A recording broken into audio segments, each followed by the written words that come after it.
What is going on, everybody? Today I will be looking back on bowl season and giving my opinion on the 5 teams who had the worst performances in these bowl games. And it's unfortunate that a lot of these bowl games do not mean as much as they should because of the transfer portal and opt-outs, but at least we have some interesting matchups to look forward to. And I definitely do think that there are some ups and downs with all these bowl games, but college football is already heading in a better direction with the start of the 12-team playoffs next year. So hopefully we won't have to deal with underwhelming postseasons that are really boring outside of the playoff games. I mean, maybe they aren't boring to everybody because I know there's some fun games to look forward to every year, but the opt-outs and transfer outs get more and more out of hand every season, and I wish bowl games meant more. But the next couple days I will have videos basically recapping all of bowl season and giving my thoughts. But before I get into this video, let me remind everybody to like the video and also subscribe to the channel and turn on notifications so you never miss an upload. And if you guys love college football, then you will love this channel, because we post a ton of college football content and we cover basically everything on this channel. So tune in every day for more fun uploads. But without further ado, let's give my opinion on the 5 worst bowl game performances by teams this season. And I'm going to be doing this in no particular order, but the first team I have on this list is Florida State because of their embarrassing performance against Georgia. And the college football committee has to be patting themselves on the back for leaving Florida State out of the playoffs and putting them in this game against Georgia. And I don't know how you can make a case for Florida State to be one of the 4 best teams after that performance against Georgia, in which they lost 63-3, which one-ups TCU's loss last year. And Florida State basically got outscored by Georgia's third-string players and basically walk-on players near the end of the game. The Florida State fan base can make all the excuses in the world, but at the end of the day, a big majority of this Florida State team showed no spirit to prove a point, and they quite literally didn't show up against Georgia. And I'm not even a Florida State hater. I admire the work Mike Norvell has done at Florida State, and it really does suck that this team didn't make it after going undefeated, and it's unfortunate. And to be honest, I did not necessarily agree with the committee leaving them out at first, but I was still almost 100% sure that they were not one of the 4 best teams. It was more so just me questioning the committee for finally going with the 4 best teams instead of the 4 most deserving, and I felt like this Florida State team deserved it, and they worked very hard to get here. But it is ironic that the year they end up finally going with the 4 best teams, it's the year an SEC team gets in over an undefeated team, when we almost had no SEC teams in the playoffs for the first time. So maybe the college football playoff committee loves the SEC too much, but I couldn't tell you. But if it was any other team from another conference, then there would have been a question on if Florida State would have made it over a school that wasn't in the SEC. Because honestly, would they leave an undefeated Florida State out for Oregon if they won? Or would they leave an undefeated Florida State out for Ohio State? And I know they put Texas in over Florida State too, but that's because Texas beat Alabama on the road by double digits. So you basically have to put Texas over Alabama because you cannot disregard that win. But I'm still wondering, if Georgia beat Alabama, would Texas still be above Florida State? Or would Oregon possibly have jumped Florida State if they won? Or would Ohio State possibly make it? I don't know, I couldn't tell you. But ultimately, in the end, Alabama got in over Florida State, and it created for a lot of controversy. But I've been up and down on this whole Florida State getting left out situation, and I haven't really known what to think about it, but the committee has always went with the 4 most deserving, even though they're supposed to go with the 4 best. I mean, Cincinnati out of all teams got in years ago, and everybody knew they were not one of the 4 best teams. The College Football Playoff Committee is way too inconsistent, and hopefully the 12-team playoffs at least somewhat helps fix this issue. But I'm absolutely not saying Florida State should have been in the playoffs. I am just questioning the College Football Playoff Committee for being way too inconsistent in basically everything they do from top to bottom. And before, I actually did have more empathy for Florida State and their case to be in. But after watching all the players opt out and just not care about the game, I completely lost any empathy for this Florida State team. And there's a reason top programs like Georgia and Alabama do not have opt-outs, and it says something about the program as a whole. And I know you can make up all kinds of excuses on why Florida State players opted out, but at the end of the day, they quit on their fan base, and they quit on their team. And you'd really think, if they really thought they deserved it, then maybe they should have tried to make a statement and put up a fight, because at least keeping it close against Georgia would have made a statement. But I do want to at least give credit to the Florida State players who actually showed up and played in this game. But trying to say you have a case for the playoffs after losing 63-3 is embarrassing, and people need to face reality. And I might offend people by saying this, but the reality is that the Florida State fan base needs to get over it and move on. And at the end of the day, there will always be bumps in the road, but there's always next season to look forward to, and you have to move on. And next year's the start of the 12-team playoffs, so we'll see what Florida State can do. So I definitely had to have Florida State on this list because that performance against Georgia was embarrassing. And as a whole, this makes college football look bad because these are supposed to be New Year's Six bowl games that have meaning. But opt-outs and transfer outs need to be fixed, and college football needs to do something about it immediately. I recommend not opening the portal until after the national championship, or at least the week the national title game is set. And Kirby Smart said it perfectly talking about the problems with these games, and it definitely needs to be fixed. But let's kind of move away from this game. And next on the list, I have Ohio State's pitiful loss to Missouri, in which they scored 3 points and lost 14-3. And I predicted Missouri would win this game, but I absolutely did not expect Ohio State to put up 3 points of offense. Ryan Day, what are you doing at Ohio State? Why can't you beat Michigan? Why can't you beat an SEC team in the big games?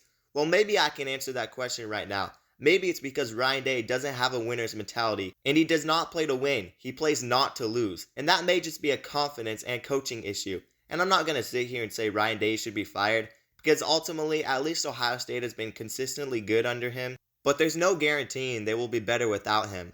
And there's got to be a question on if Ryan Day is in the hot seat. And maybe Ryan Day needs to make some changes, or maybe Ohio State actually needs a new coach. I don't know. I honestly couldn't tell you. But Ohio State does have some quarterback questions heading into next year. And it was heavily rumored that they might pick up one of the best quarterbacks in the transfer portal, Cam Ward. But that is not happening anymore, because ultimately Cam Ward ended up declaring for the NFL draft. And there's not that many quarterback options left in the transfer portal. Devin Brown was supposed to start for the game against Missouri, and he did start, but that didn't last long because he only threw 6 passes, then got injured and taken out for the backup who was pretty bad.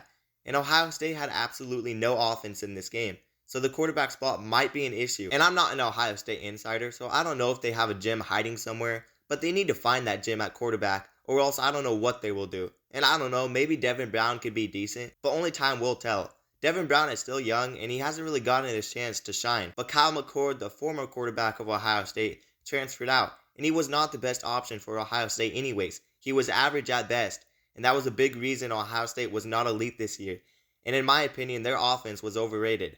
But give props to this Missouri team for making a New Year's Six bowl game and having a way better than expected season. And they will be decent heading into next season. And this was a pretty good win for Missouri, and they definitely wanted this game more than Ohio State. But Ohio State's performance was just all around embarrassing. But let's kind of continue this video by roasting some more teams for their terrible performances. But another team that did have an embarrassing performance was the Miami Hurricanes, who lost to Rutgers. Do any Miami fans actually want Mario Cristobal head coaching at Miami? I mean, I guess he recruits well, so that's a plus, but he has to be one of the worst game managing coaches. I mean, he had red flag written all over him when he coached at Oregon. And will he ever learn that kneeling the ball is in the playbook? I mean, it should be in his playbook. Maybe he can't find it. But this isn't Madden, my guy. You have to kneel the ball. And he doesn't really seem like the type of coach to bring the right vibe to a program. And even after a couple good recruiting classes, Miami struggles to be relevant. And Miami still can't take that next step. And Miami is coming off another good recruiting class.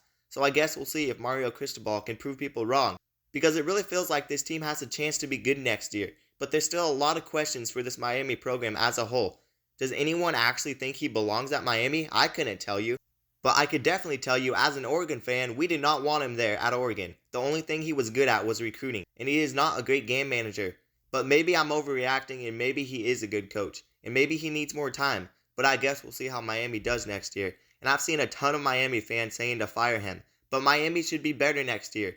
But there's no guarantee, and losing to Rutgers out of all teams is not a good way to end the season. And Miami should have won that game against Rutgers, but you could say there was bad coaching in that game that led to the loss. And that just seems like a reoccurring theme when Mario Cristobal is coaching in big games. But the next team I have on this list is Utah, because they had a terrible performance and lost to Northwestern. And I have to give this Utah team the benefit of the doubt for all the injuries they've had on the season. And no other team has had the injuries like Utah has had all year. And they've literally been missing half their team, like the whole year. And they're missing Cam Rising, a quarterback that was one of the best in the Pac-12, before people ended up forgetting about him because he didn't play all year because of his injury. But next year, Cam Rising will be back, and his name will be remembered. And I can guarantee this Utah team will be back, and better than ever, and Cam Rising will not be forgotten anymore.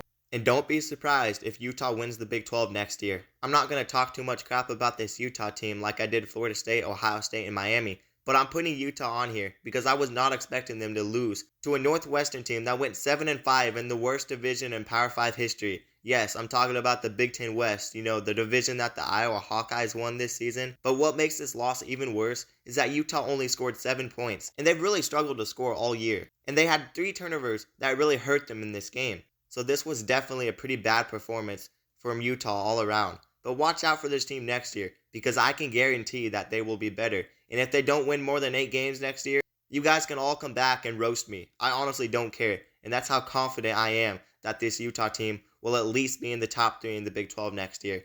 But I do believe the Big 12 is open. But I believe Utah and Arizona are guaranteed to be good next year. And they're probably going to be at the top of the Big 12. But I could always be wrong. But for the last team I have on this list, I could have put Syracuse's 45-0 loss to South Florida.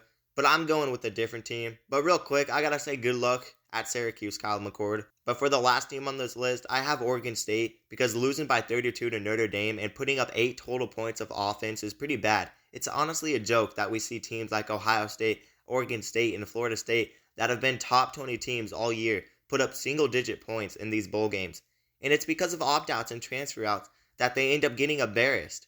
But I do have to feel bad for this Oregon State team because they put together back-to-back ranked seasons and they haven't been relevant in forever. But now they are without their head coach because he left for the Michigan State head coaching job. And they are without their number 1 and their number 2 quarterback. And half of their team basically transferred out.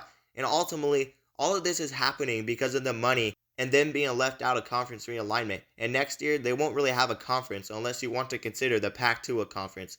But you get my point. But I knew from the start Oregon State was doomed in this game and they didn't stand a chance. And even after Notre Dame lost their starting quarterback, they still beat Oregon State 40-8. And this Oregon State team is going to be a lot worse next year. And it's really unfortunate because of how good this team has been the last couple years. But ultimately, conference realignment has ruined this program as a whole. But I hope they find a way to build themselves back up. But a 32-point loss to Notre Dame wasn't a great way to end your season. And it will be hard to come back from everything that has happened to Oregon State. I mean, you couldn't even put up 200 yards of offense, and you gave up over 450 yards of offense to Notre Dame. That's not top 25 caliber if you ask me. But I still can't take away from this season that this team has had. It's just unfortunate that it didn't end well for them. And I really do hope college football can fix bowl games and make them mean more and limit transfer outs. Please do something, college football. We all want bowl games to mean as much as they can. But it is still a plus that we get to see teams on the rise like Missouri, Arizona, Ole Miss, Oregon. They all have bright futures. And I mean, even Liberty has a bright future. I just didn't mention them because they lost by 40. But you get what I'm saying. There are some games that matter, but as a whole, I believe that these games need to mean more. But ultimately, we have the 12-team playoff starting next year. But my question is, what will they do outside of the 12-team playoffs with bowl games? I hope they can fix some things, but all I can do is hope. But I guess we'll have to wait and see what happens. But anyways, that's going to do it for the video. Let me remind everyone to like the video and subscribe to the channel, and also turn on notifications so you never miss an upload. And if you guys love college football, then you will love this channel, because we post a ton of college football content on this channel. We basically cover everything on this channel. So definitely consider helping me out by subscribing to the channel. But that's going to do it, guys, and peace out.